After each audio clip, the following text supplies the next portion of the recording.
வெப்பமே எல்லாமே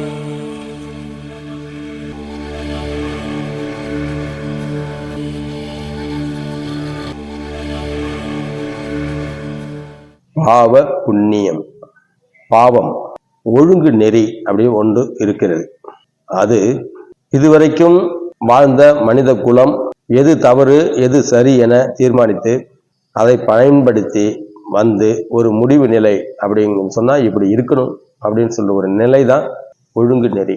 அந்த ஒழுங்கு நெறின்றது நியாயம் சொல்றது, தர்மம் சொல்றது, மையம் அப்படின்னு சொல்லுவோம். அதாவது ஒரு பக்கம் இந்த பக்கம் சாஞ்சா ஒரு விதம் சொன்னா அந்த பக்கம் சாஞ்சா வரணும், மையம் சாயாம நேர்மையா நேர்நிலையில போறது. அதனால யாருக்கும் பாதிப்பு இல்லாத வகையில அது ஒரு நேர்குறியீடு ஒழுங்கு.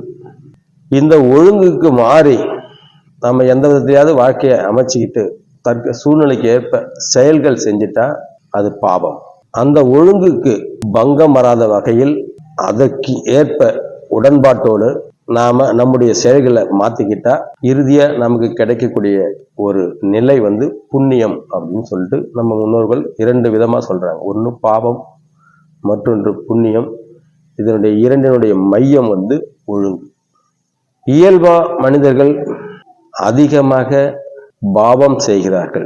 ஏனென்றால் ஒழுங்கு நெறியில் அவர்களை நிலைநிறுத்த முடியாமல் பல விஷயங்கள் நடந்து விடுகின்றன.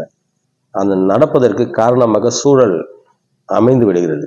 நாம் சூழலின் கைதி. நாம் எந்த அளவுக்கு தன்முயற்சியால் தன்முனைப்பாக இருந்தாலும் சூழல் என்பது நம்மை சுற்றி பல காரணிகளால் உருவாக்கப்பட்ட கூட்டு. அந்த பல காரணிகள் நம்முடைய தன்முனைப்பை நம்முடைய முயற்சியை குலைக்கும். அந்த குலைப்பு நிகழும் போது நாம் அந்த ஒழுங்கிலிருந்து இடம் மாறிவிடுகிறோம். ஆனால் புண்ணியம் அப்படி அல்ல.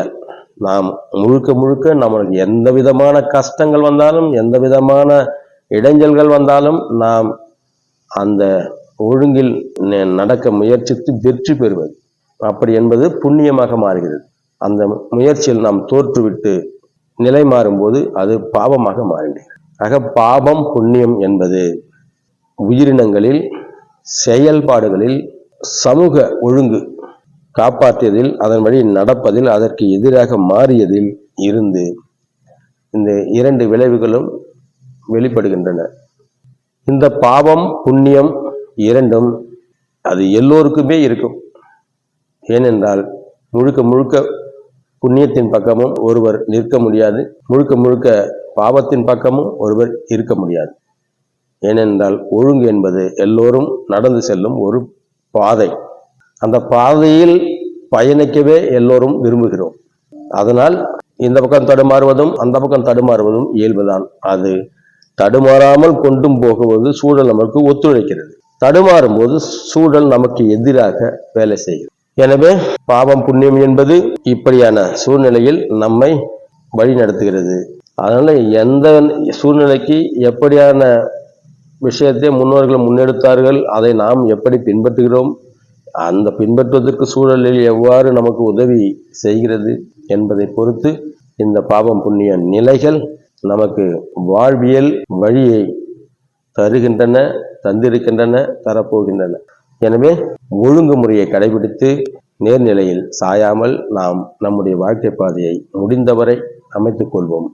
சாய்ந்தாலும் பாவத்தின் பக்கம் குறைவாகவும் புண்ணியத்தின் பக்கம் அதிகமாகவும் சாயும் வாய்ப்பை பெற்றிடுவோமாக. நன்றி, அன்பு, வணக்கம்.